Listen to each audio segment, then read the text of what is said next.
Okay, this is Monique Ford, and I'm interviewing Miss Willis King and Mrs. Ora Jones, and we're asking questions based off of 1963, known as the pre-civil rights era. Okay, who wanna go first with the question? I'm gonna let y'all answer together for each question, but you wanna answer first? Okay. What events do you remember happening in 1963? The most significant memory that I have in 1963 was the Bull Connor putting the dogs and the fire hoses on the demonstrators. I remember before the demonstration even started, how black people weren't allowed to eat. They were allowed to spend their money, but they were not allowed to sit at the lunch counters at schools. They had to ride in the back of the bus. They paid the money, and a lot of times they had to stand up because that board they had seen probably colored behind that, and the white people had more space, so we had limited space, so we had to stand up or either sit in the limited spaces. Okay. Do you think young people today are aware of those times? No, I don't think they are aware of those times. I think a lot of the history of blacks uh, and the flight that they have here in Alabama has not been told to our kids. And those that were told, I think they failed to really understand unless they were there during that time. I feel if they knew more about it, or if they accepted it, there wouldn't be so much black on black crime. There wouldn't be so much hatred among your own color. And through the civil rights action, we had a lot of people gave their lives to vote. We have a lot of people that are not voting. They don't feel that it is necessary to do that. They don't really care. What is different from the young people today and young people during when you were younger? When I was younger, the younger people had more respect, either for the elderly and also for each other. And now it seems that there is no respect, not even for the enforcement of the law. You know, our kids just seem to be on their own path and not really appreciative of what has gone, the debt that they have paid for them. The young people of today, in comparison to the young people of yesteryears, they may be smart as far as computers and things are concerned, but as far as personality, their respect for one another, that does not occur.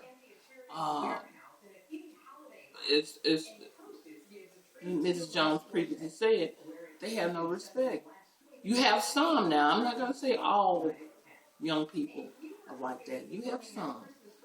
But back in the day, it was things that you just wouldn't catch a black person doing, that now it doesn't make a difference. Do you remember anything special about the Fourth Avenue district?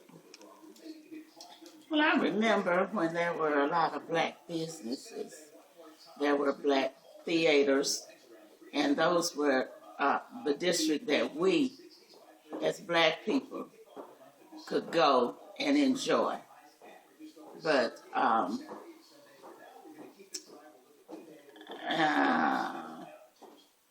there were, businesses or theaters that were where blacks could attend, but we had to sit in the balcony while all of the whites sat downstairs. Yeah, Fourth Avenue was a place. it was just like the place where black people, should I say, hung out or they would go there to meet. Or the Carver Theater was one of the black theaters that, I mean, we didn't have to worry about sitting up on the top or whatever. You could sit wherever. And I remember they had the Lyric Theater, but I think the Lyric Theater was where the white people were down the bottom and the black people. And I came from Anstey, and the Anstey Theater was the very same way. But the black people sat at the top, and the white people sat at the bottom. Everybody paid the money, or whatever, but it was just like that. How did you play a role in the 4th Avenue District as far as maybe going to the theaters or eating in certain places? Anything like that? Well, I did go to the Carver Theaters, and I had relatives that worked in some of the restaurants there on 4th Avenue, so I had the opportunity to frequently go to the restaurants. And that was the Masonic Temple there on 4th Avenue, and they used to have a lot of formal dances, and so I had the occasion to go to many formal dances there at the Masonic Temple. What about you? I remember going to the Carver Theater on Saturday mornings. They used to have a program for all black children, young people used to go every Saturday morning, and they would have games to play or be entertained by somewhat like at the Apollo, what you hear different people performing. But I wasn't going too many places because my mom wouldn't let me go. So that's why I went to the Carver Theater when they took me. Okay. As our last question, if there's anything that you could tell young people of today's time, what would it be? The main thing I would tell young people first is to have respect for yourself, and then have respect for others. To try to learn all that you can, and be a good role model for other younger kids, and also to work in your community to make your community better. I would say this: God first. Bring God. If you go to church, or you have to believe in something, believe in God. Put God first, and everything else will fall into place. If you have God in your life, you know what you're supposed to do as far as other people are concerned about respecting others, and respect yourself. Have respect for yourself, and respect others. The Lord is no shorter than His word. We as young people, as well as older people, can read the Bible and go to church and interpret things for themselves. Just try to do the right things and treat other people as you would wish for them to treat you.